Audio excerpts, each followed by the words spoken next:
Good evening, dear listeners and watchers of the International Film Festival for the Human Rights. Good evening and thank you for participating, sharing and reacting to this panel that we will have today about the popular uprisings that occurred in the Arab world, but not only there, in 2019. Thank you as well to the RTS, which is hosting this panel. It has been called the second wave of the Arab Spring, and it started in Sudan at the end of 2018, but then it resumed in Algeria, and then in Lebanon, and then in Iraq. That's why we are very happy to host today Alaa Salah, who is a young student and an activist, and who became the symbol of the Sudanese revolution, known as the famous Kandaka of the uprising. We are happy to host as well Perla Maalouly, who is a filmmaker, an artist, and an activist from Lebanon. And we are happy to host as well Ghaith Abdulahad, who is a journalist, an Iraqi journalist working for The Guardian and based in Istanbul. But before we start, I have to stress one point. The Arab world was not the only region where you had uprisings in 2019. Apart from the women's marches and from the protests against climate change, 50 countries in the world witnessed uprisings, popular marches in 2019. So it's a global movement that is happening from Hong Kong to Haiti. We will talk with our guests as well about this global movement and how do they share the same values, the same goals, and the same methods. First, we will speak about this second wave of the Arab Spring. Ghaith, as a journalist and as an Iraqi, would you consider it is the continuation of what started in 2011, what occurred in Lebanon last year, and is still occurring those days? No, Christophe, I will first disagree with you about the term, the second wave of the Arab Spring. I mean, I think the term Arab Spring may have described what happened in 2011, 2012. But what's happening now in Iraq, in Lebanon, in Sudan, of course, it's been inspiring, it's been connected, but also I think it's part of a more global phenomenon. So I see what's happening in Iraq is more connected to Chile, is what's happening in other places. Yes, there is a common thread that connects all these things: despotism, sectarianism, nepotism, all these corrupt regimes that have been ruling the Arab world. But then you can compare Sudan with Iraq. In theory, we have a democracy. In theory, we have a parliament that's been elected by the people. At least you have a vote. We have the vote. So, but then we have a common thing, and the common thing that's spread around the world, which is a ruling elite that is so corrupt, kleptocratic regimes, so entrenched in corruption, militarism, militias. There is no rule of law. So when I speak about Iraq, when the people went into the streets, of course they were inspired by Sudan. Of course they are inspired by Lebanon. Of course they've been this dream. But then it's a very local reasons. And I think this is why we have seen more success in these demonstrations in the region now than we've seen first stage, because that connection that connected Syria to Lebanon to Egypt, the fact of the Muslim Brotherhood, the military interference in these uprisings didn't happen this time. And this is why I think there's more chances of success, at least in Iraq and we've seen in Sudan, than the first stage of these uprisings. We will. This was a very rich and full of ideas intervention, and we will enter each of them. First, I wanted to know from Alaa Salah, if you, what happened in Sudan? Did you take lessons from what happened in other countries like Egypt, for example? Of course, the regimes were not the same. You have an Islamic regime in Sudan and more secular one in Egypt, but military regimes in the two cases. What did the Sudanese protesters learn from the Egyptian experience that happened in 2011, 12, and 13, and ended in a very bitter way by the return of the military to power and even strengthened military regime. Sudan in particular witnessed a revolution in 2013. We are benefiting from our own experience in 2013. We were able to know what were the mistakes we made and make use of these lessons. For example? For example, in 2013, there wasn't any organization for the demonstrations. There were demonstrations without organization, and there was oppression, and therefore this non-organization led to the brutal oppression which was greater than we could deal with. What was different in 2019 is that the demonstrations were organized according to professional programming, and every Thursday there was a main convoy. The convoy or the procession was started in the middle of Khartoum. It was weaker at the beginning. We couldn't guarantee the safety of the region, and there was oppression. After that, in January, these convoys or processions were transformed from centralized to a very timely manner. According to certain requests, each convoy procession had a case or claims to be made. And these processions were organized. We would move according to a plan. So what was different was the organization. Also, our unity between us, how we were able to be in contact between each other in various ways. And then we were able to we found alternative means to remain in contact, either writing on walls in the neighborhoods or writing down stories and distributing them. And therefore, we were able to develop our means of work, and we witnessed the glorious December Revolution. But maybe one of the biggest difference is that the demonstrators continued to put a pressure on the regime after the fall of the dictator, which was Omar al-Bashir, and the revolutionaries understood very well the difference between the ruler and the regime. The regime can continue, the ruler can go, but the regime is continuing. Yes, when we had our slogans, we didn't just mention names such as Omar al-Bashir or Ibn Urf or other symbols of the regime. We wanted the oppressive regime to fall because it was weighing heavily on the breast of the Sudanese people. They created wars in Darfur. They committed all kinds of crimes, whether rape or waging wars. These were the undertakings of the previous regime, and our problem was with the regime as a whole, not with symbols of the regime, and we wanted the whole regime to fall. And on the 11th of April, we brought down Mr. Omar al-Bashir,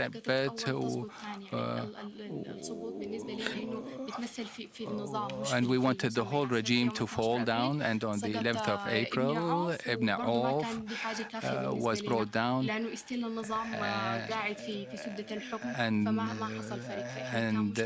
our problem, as I said, was with the regime. Our claims were quite clear, is to ensure the fall of the regime.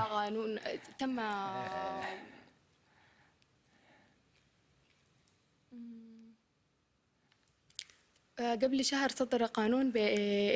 month ago, a law was promulgated to put an end to the Muslim Brotherhood's activities, the National Congress, and therefore we managed to obtain our first claims and demands. Thank you very much.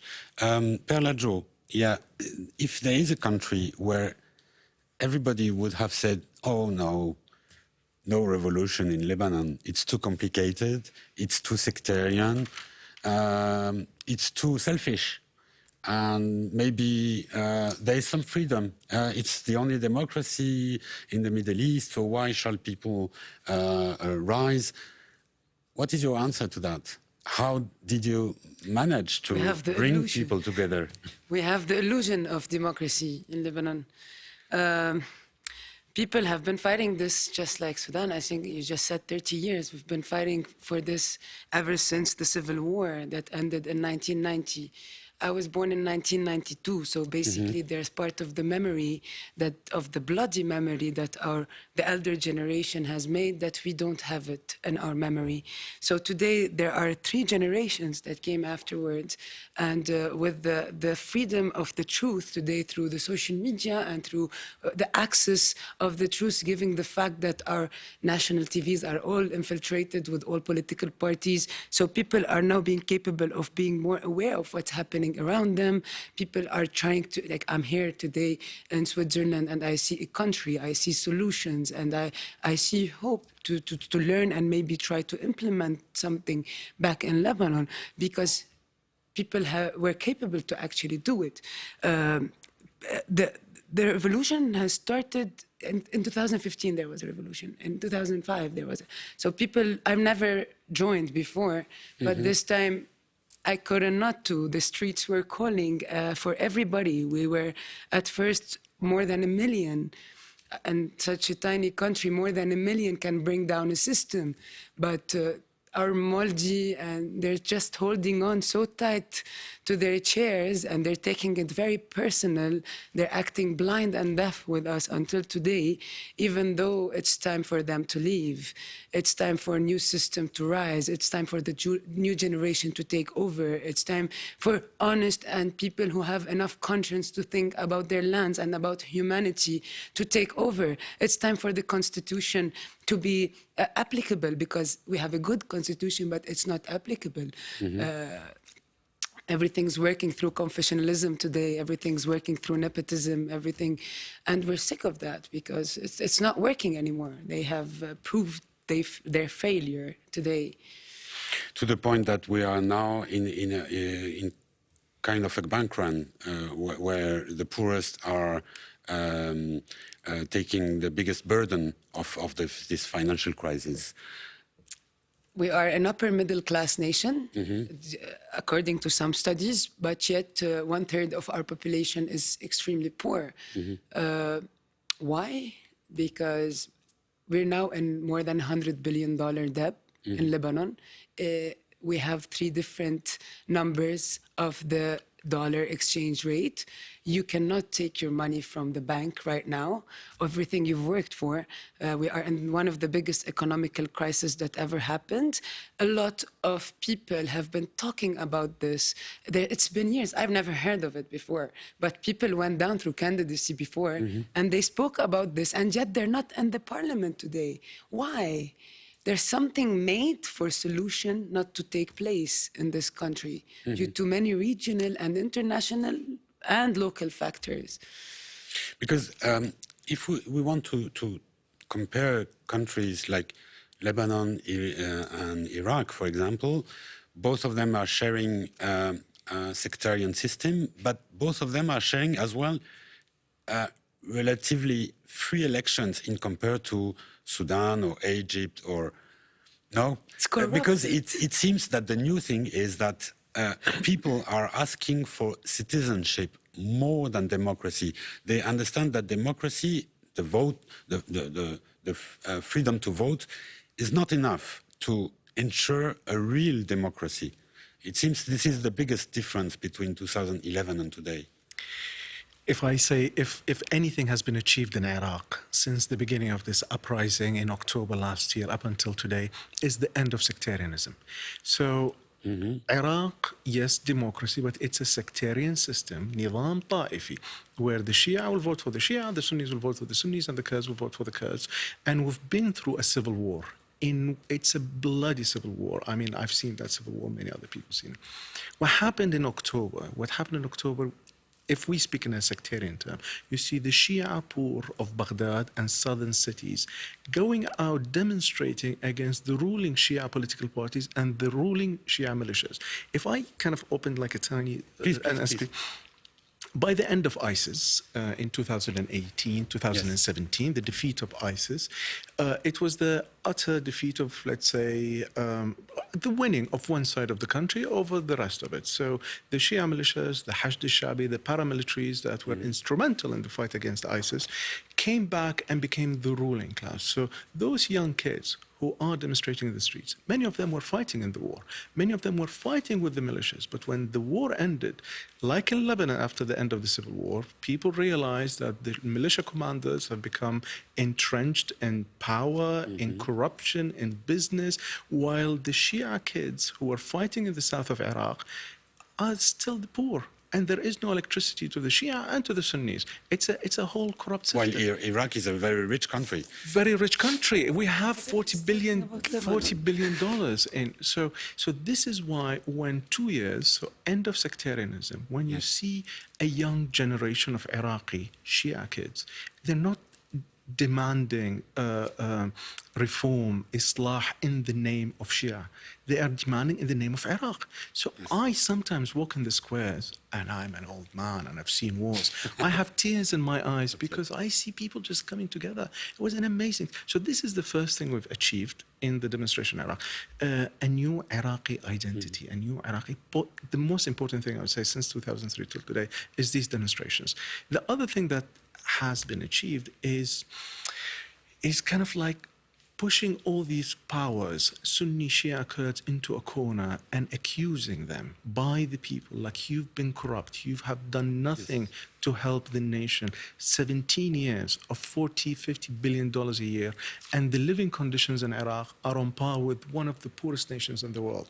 That is the second thing. So, and it's still, the struggle still continues because, of course, Iraq is part of this dynamics, which includes Iran, which includes the United States. I mean, the killing of Soleimani in Iraq almost shifted the dynamic, the conversation of these demonstrations. So the struggle continues, but things have been achieved. And this is why this time, I'm an optimist for the first time since 2003 for the changes that have been happening in the region.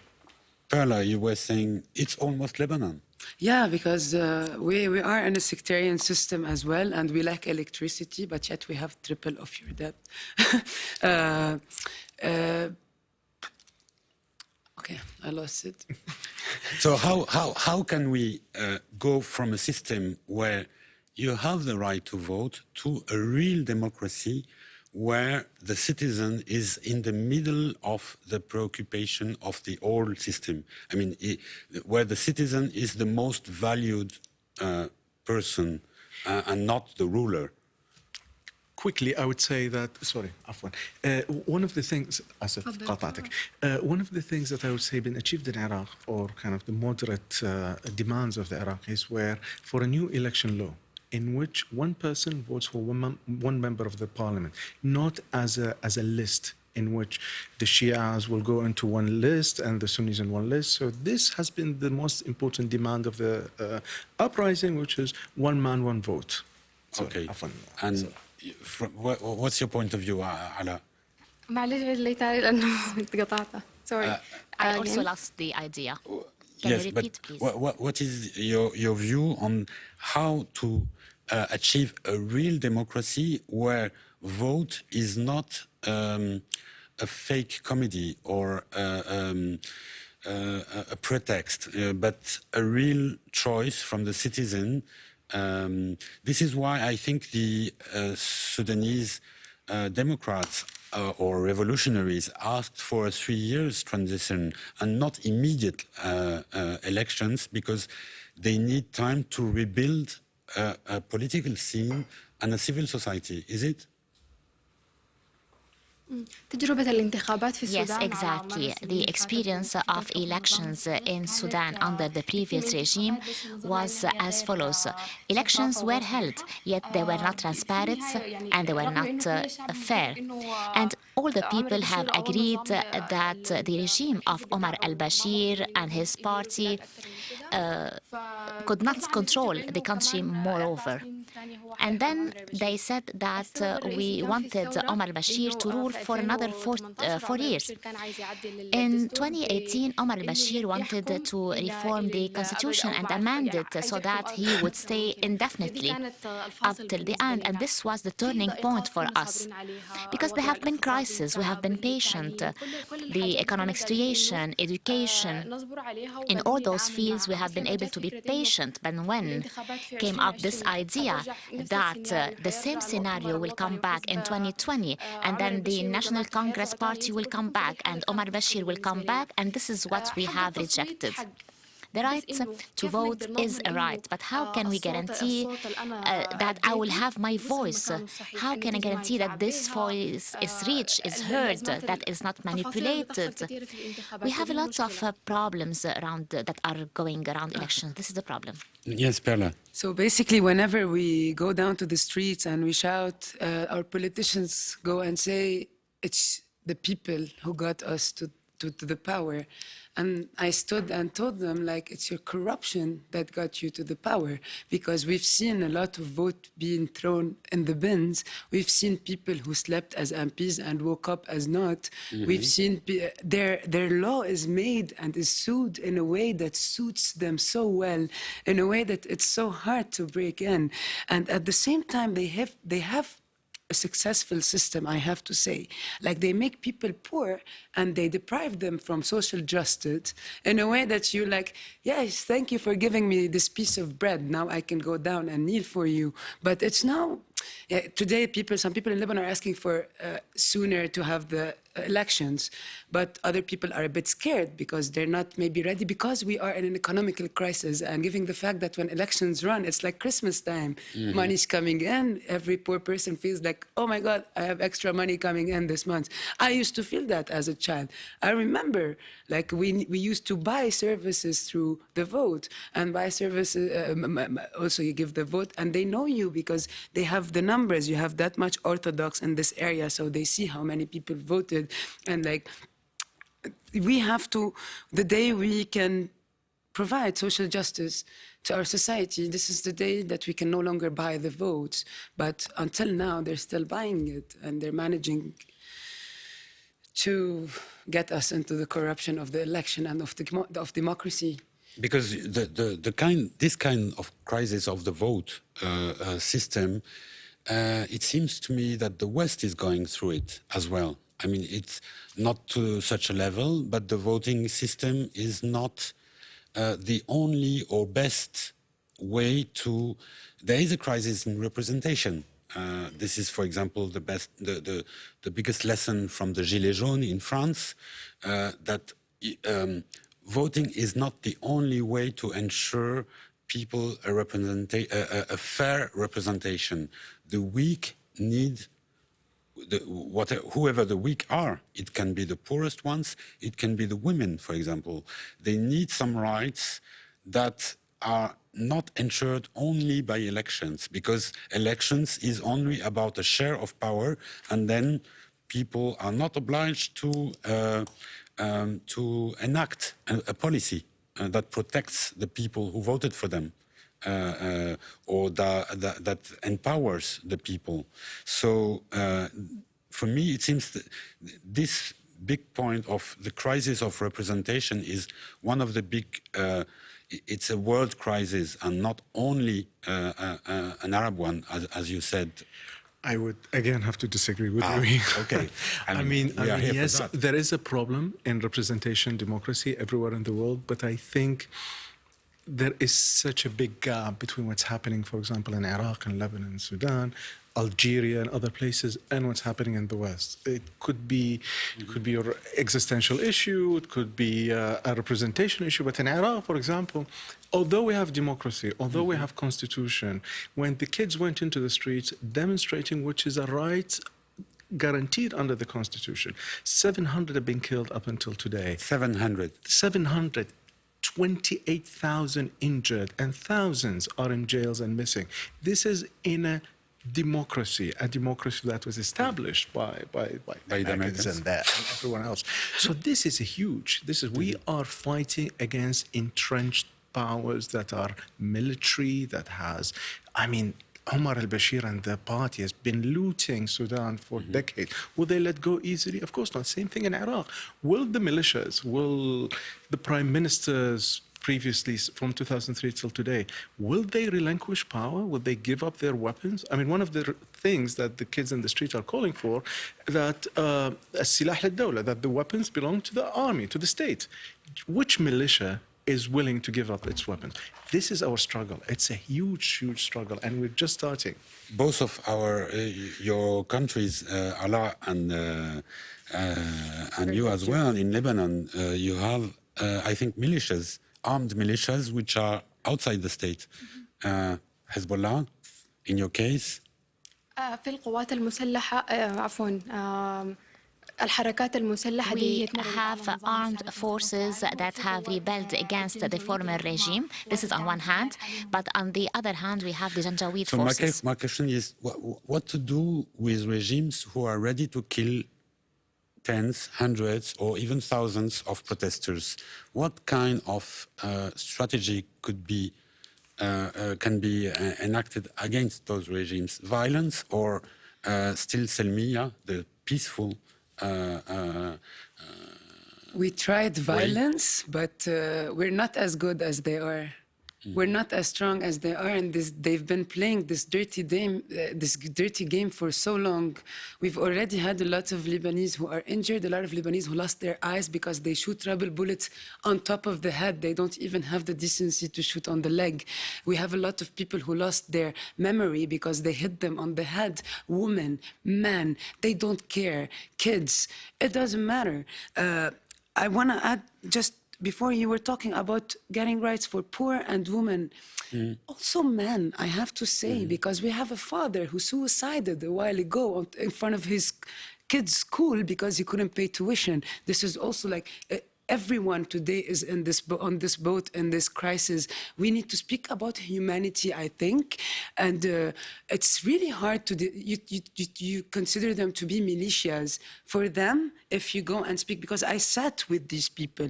I remember the first 2-3 days I went down to the revolution, I was attacking these militias. People tried to hit me.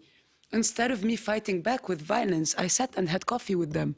And I'm like, why did you get irritated when I said this about Hezbollah? These people, for them, they've lived a war that we haven't lived. So basically, when Israel was coming in and the military wasn't capable of actually protecting these homes or these lands, these people had to get weapons from Iran and to actually protect their lands.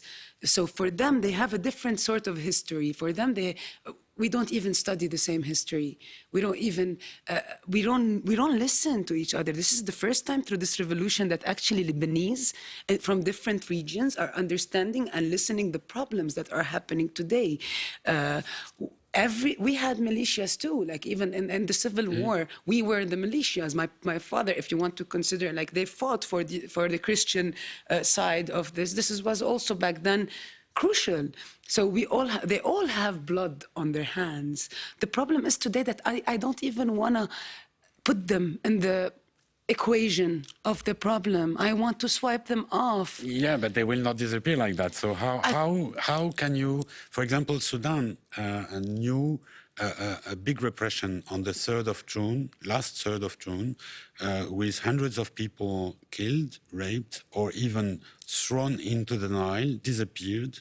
How did the Sudanese activists manage to overcome that moment and get to this transition done? احنا كنا واثقين تماما We were quite aware of what the regime has been perpetrated against our citizens, the rape, the killing, the arrests. We have been peaceful for long against the regime, so our weapon was stronger than their own. It was to be peaceful. As for the massacre that took place at the General Command place, it was the biggest tragedy that we had in Sudan. They wanted to perpetrate this massacre so that we go back to them with violence. Still, we have responded with peace, and we remained peaceful despite of all what happened, the rape, the burning, the killing, even enforced disappearance. After 8 months, there are people who have disappeared and are missing. All those things, I think, they did them so that we go and take the weapons. But we have seen different experiences, like how will things will turn out if we take weapons. We thought that we will not be able to achieve peace. Maybe. Blood against blood will lead to more blood. Always. This is what we figured also in Lebanon, especially that I'm not a soldier. I'm not willing maybe to die alone because it won't change anything. This is a long process that we're going to have patience and persistence to actually get into an election and maybe another election and keep accountability on the ministries and stay on the street. It's not going to happen, or it's going to be bloodshed, or we're going to have to get weapons from outside and fight them, which is not...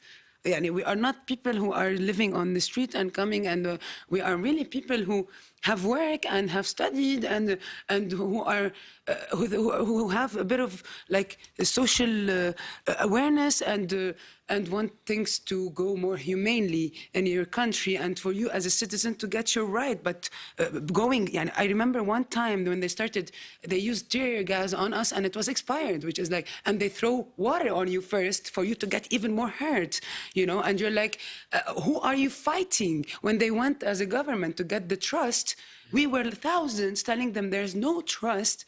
And they went in like rats with thugs protecting them and hitting everyone left and right. And when I saw this, I'm like, oh my God, as human beings, we have really went so far with violence. And what can break them is peacefulness, because this is the game they don't know how to play. This is the game that will touch every heart, because not everyone can understand numbers and facts today, but people can understand pain. People can understand love. And this is what's making us keep on going. And this is why you're optimistic, I think, today. Mm-hmm. I was one of the people who was betting. Iraq is a very violent country. The demonstrators were young men mostly, but again, women later came into the demonstration. But in the beginning, there was so much violence, and they were killing people with the tear gas, military-grade canisters, snipers, and everything. I was one of the people saying, the Iraqis would last for 1 month, silmiyas, like peaceful, but by the second month, there will be violence. And I was proven wrong. I was proven wrong because there was a realization, there was a realization that the moment people carry weapons, this is what they want. The militia's been fighting, and they want people to turn into violence. And I think part of why Syria descended into a civil war is the militarization of the opposition. This is the big lesson of Syria. The big lesson, and suddenly you have an opposition that is as, committing similar crimes and kind of ISIS and whatnot. So the realization that we shall not carry weapons. I mean, some of the massacres happened in Nasiriyah. Nasiriyah is a town in the south of Iraq where if people fight over 2 cats, like 7 people would die because it's a very violent and very armed tribal society. There, up until today, no one is carrying a weapon. And that is the biggest, I would say, victory of this stage of the uprising of the Arab world. And on top of that, a peaceful revolution brings in elders, students, kids. The second you start shedding blood, or you start hitting, or you start shooting, you lost all of this. We've seen it in Lebanon. The day that violence started, we've lost three-quarters of the people on the street. Then we had to re-maintain it and do another social movement instead of having stones being thrown everywhere and people dying and being hurt in vain, because we have to be clever on how to deal with these militias at this point and these systems. Alaa, you were adding What happened in Sudan, that since day one, our movement was peaceful. And in June, the massacre took place. And I would like to say that we decided to take the right track. In revolution, we are defining our goals, which was first to topple the regime. And the massacre of the General Command took place on the day where the constitutional declaration was supposed to be sign, and the transitional government was supposed to be established and set up. So things would have been different.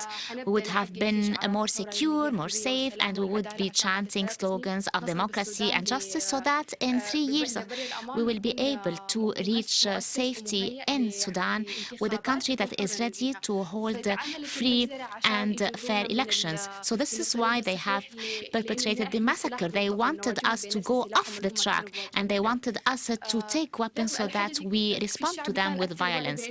But the people were more aware of that, and they thought that we shall not go in that direction.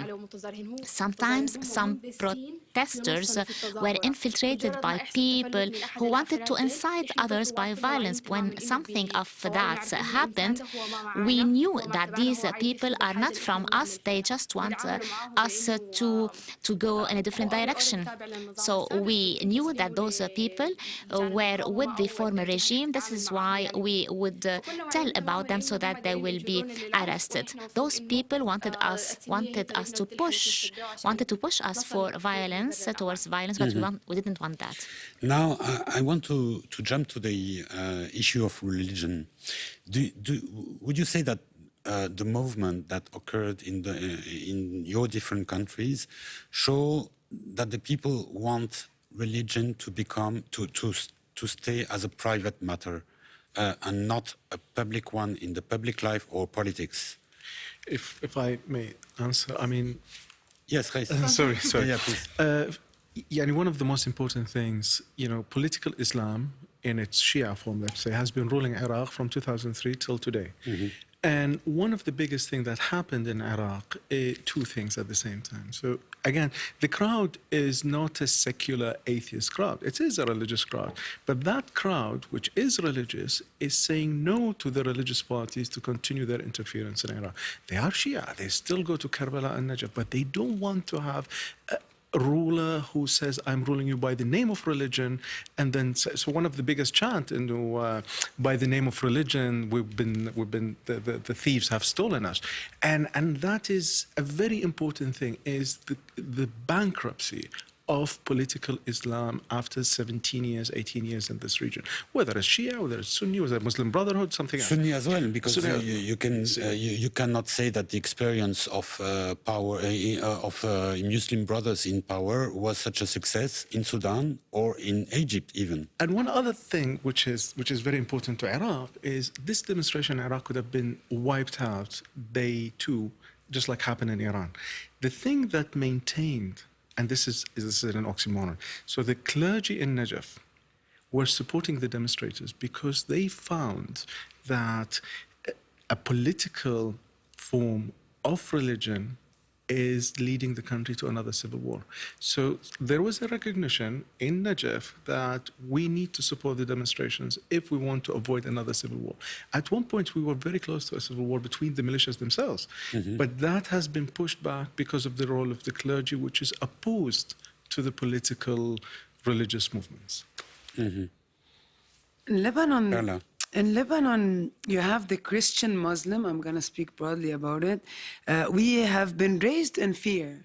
We've always thought that George is going to eat Muhammad and Muhammad's going to eat George. And between every street in Lebanon, you find these differences.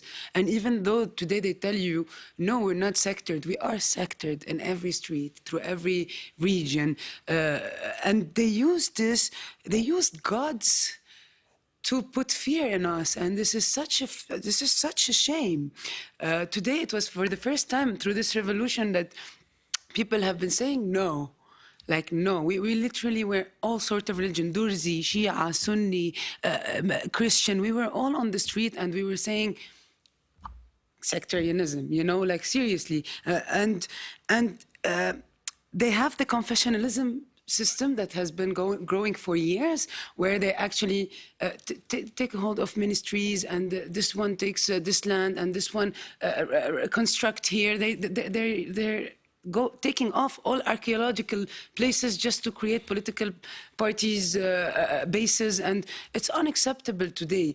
And this fear that has put through religion is unacceptable. We can let people, you walk through the street, you see always there's the mosque, and there's the church. You always have to remember that you are two, you know, you are two. And at the same time,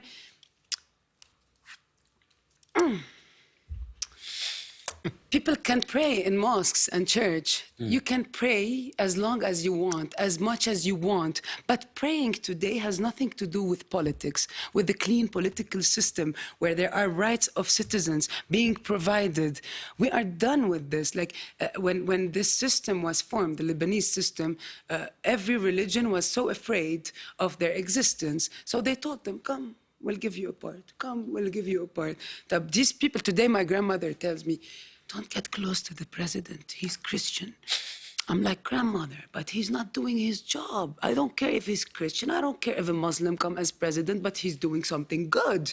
You know, so this is, we really need to separate these two because it's killing us. Mm-hmm. And do you think that in Sudan, after 30 years of political Islam, this is the end of political Islam? Or Islam is still in politics in the Sudanese للأسف حتى في ال30 عام Unfortunately, even during the past 30 years, it should have been Islamic. It was not Islamic. They used the religion to move forward with the agenda. I think that Islam honored the human being and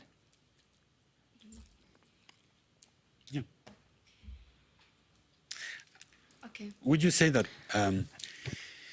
this new generation of young people who are in the streets, they are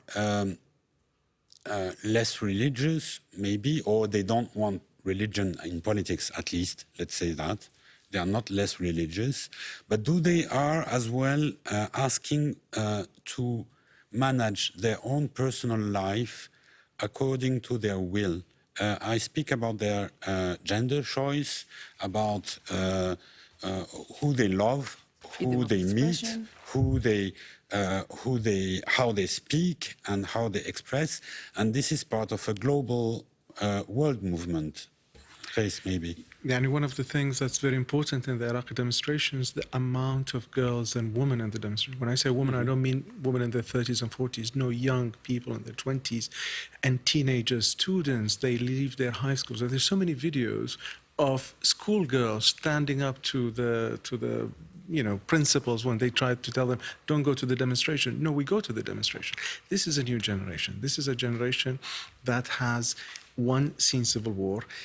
For example, in Iraq, many of the kids in the streets have not seen Saddam Hussein. They don't know what Saddam Hussein is. They know that there is a corrupt political elite that's been looting the country, and this political elite has militias and weapons and using religion. For example, in 2013, there were demonstrations in Sunni cities in Iraq. Yes. The government at that time used the propaganda that this is Qaeda, Ba'athis, Saddamis, whatnot, and a lot of, let's say, the Shia general opinion was supporting the government in oppressing these demonstrations, which led to the ISIS taking over the Sunni cities.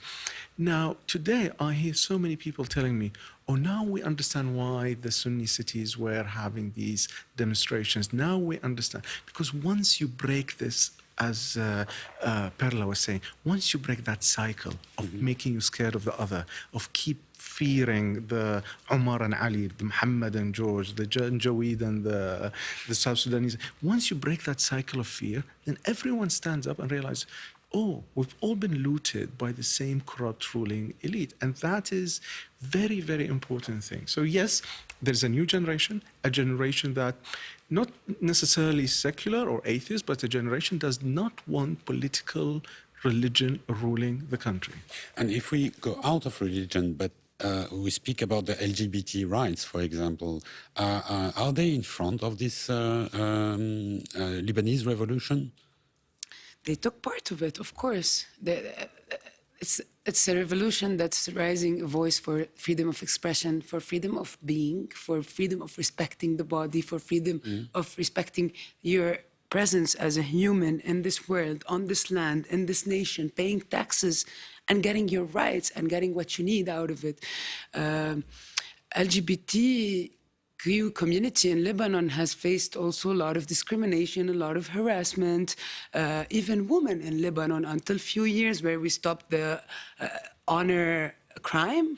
So it wasn't 10 years ago where we stopped it, actually. It was in 2015 that we actually were capable of introducing a law that if a woman is being violated within her man, she can actually call someone and get support. So everything is coming together, but things take time. Just like the corruption took time.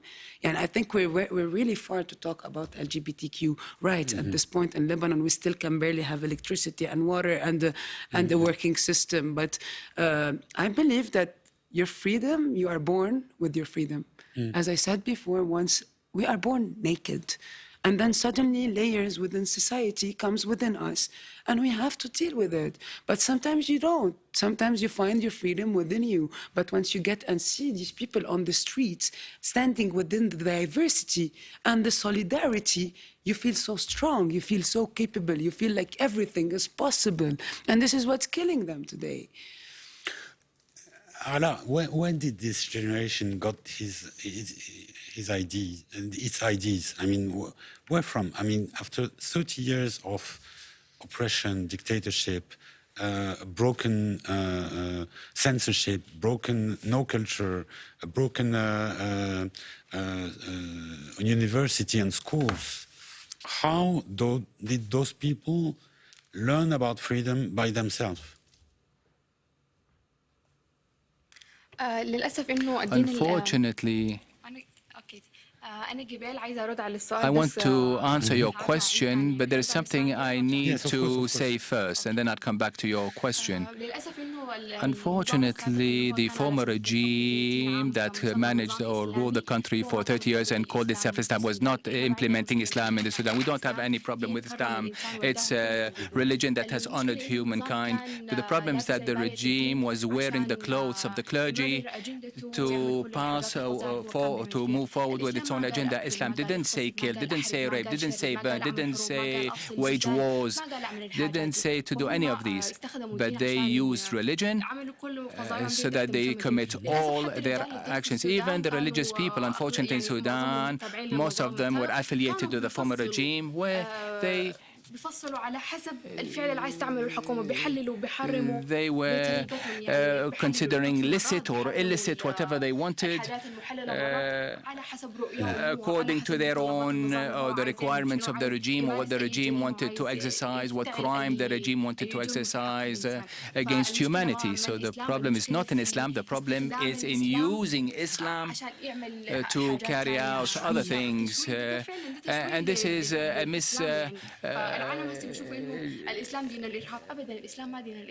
defamation of Islam. The terrorists used Islam to make people believe that Islam is. I want to add that God doesn't have a political party. You asked about that before. God does not have a political party. This is where we can start by talking about Hezbollah. God does not have a political party. God is for everybody. He doesn't hold weapons. God doesn't hold weapons. What about this new generation? Where for example, in Iraq, they didn't know Saddam.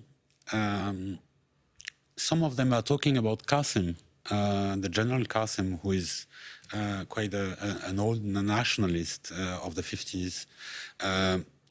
How this generation got the idea about citizenship in a broken country, almost occupied by the Americans, occupied by Iran as well, and by foreign forces. How did you have this surge of citizenship spirit?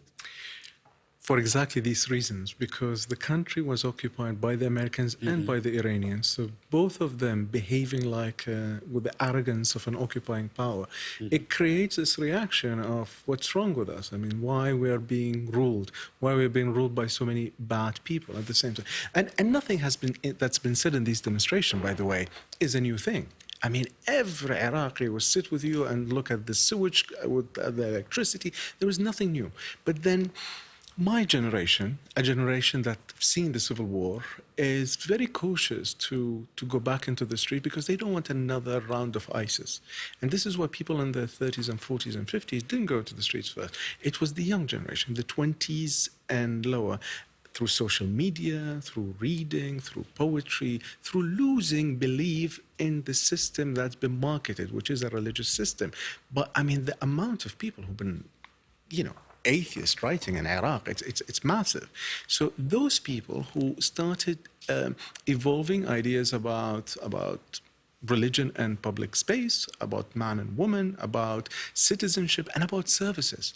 And then something very important also, which is crucial for this demonstration, and this is what the leaders of these demonstrations tell me. On the 1st of October, when the people went into the streets, had the government not used violence, the protest would have died on the 3rd of October.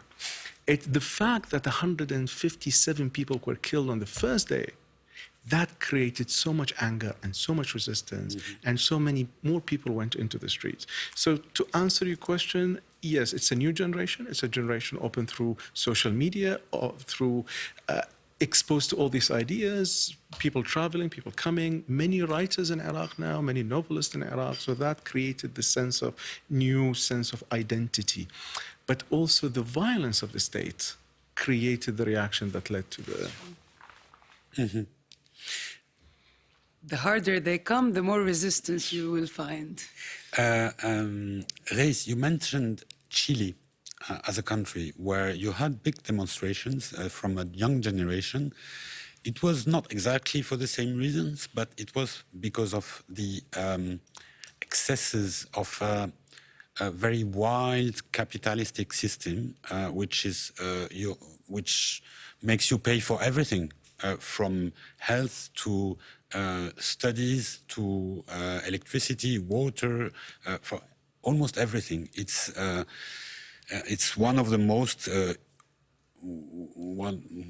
we would call that ultra-liberal or neoliberal system in South America, and it's a failure because the country is rich but people feel poor. Do you feel that this is the same kind of fight that you are fighting as well in your own countries, Perla? We think that we are poor, but we are bankrupt, kind of. Like we're not poor. Everything has been stolen because we've received a lot of help from the international countries. We have a lot of resources. We have water, we have mountains, we have the sea. Everything is polluted today. Everything has been shoved down to the ground. Like even we have valleys of things that you can use to actually increase your economy. We are a touristic country, yet we cannot make a use of any of this. Why? Because there's something off about the Middle East, I feel, as a whole. Like, why can't we be open to each other? Why they're discriminating every Middle Eastern country in a way for them to fail? I don't know what's happening. Do you think it's only in the Middle East? Mostly. I would agree with what you said. I mean, when you're talking about Chile, you could have been talking about Iraq. It's a very the social injustice. I think if there is one common line that goes from Beirut to Santiago, passing through Baghdad and Khartoum, it will be the social injustice of a young generation that only wants to be treated with decency, with citizenship, to go to school, to come back. I mean, I heard Perla earlier saying, I'm so angry. And I was like, why is she angry in Geneva? Because she's angry because everything works so well in Geneva. And I'm angry too, because that sense of this perfection that you have here. One thing, why do you think there are millions of young people from Africa, from the Middle East, who migrate to Europe? No one wants to leave their country, but it's the sense that we need to be treated as human beings what drives people to cross waters, mountains, and borders. This is it. Provide this decency, provide this citizenship in our countries, and no one will be crossing the seas. All the Arab and African countries and the countries in the Middle East and in Sudan are very rich in resources, but there's no will and there's no management and there's no use of resources to provide the necessities. And our problem is that we were paying for health, paying for education, for other services. One of the main claims is some people died in hospitals because they didn't have oxygen in hospital to save their lives. Crises at schools and education, and these are the basic human rights, and our countries are very rich, but there is no proper use of these resources. We are 4 million in Lebanon, Lebanese. You have 12 up to 18 million Lebanese who went abroad and who left the country. This proves how much we have failed in creating a safe home for these people. When I'm here now, and I feel like everyone has a certain peace of mind to a point that they can give back. In Lebanon, everybody's living with anxiety, everybody's having panic attacks, everybody's not understanding why they don't have this peace of mind. But when you have 2 bills of electricity, 2 bills of water, high tuitions, nothing within social justice, you cannot live in peace, you cannot get to your ultimate capacities, you cannot give back to your society. So everyone today needs to have a peace of mind to be capable of giving back to the world. And this is what's not being provided today. So the Middle East is sharing the same kind of trouble that we have elsewhere, but in a much, much, much bigger proportion. We didn't have time to enter into other issues like women, like climate change, but I think they were treated during this festival, and maybe next year or next time we can talk about them. It seems that on the women issue as well, on climate change issues as well, Middle East is moving, but it's as well sharing a very big burden, and it has a lot to achieve. And we hope that today this exchange was quite fruitful. Thank you very much indeed for having been there. Thank you for watching, and good night. Thank you.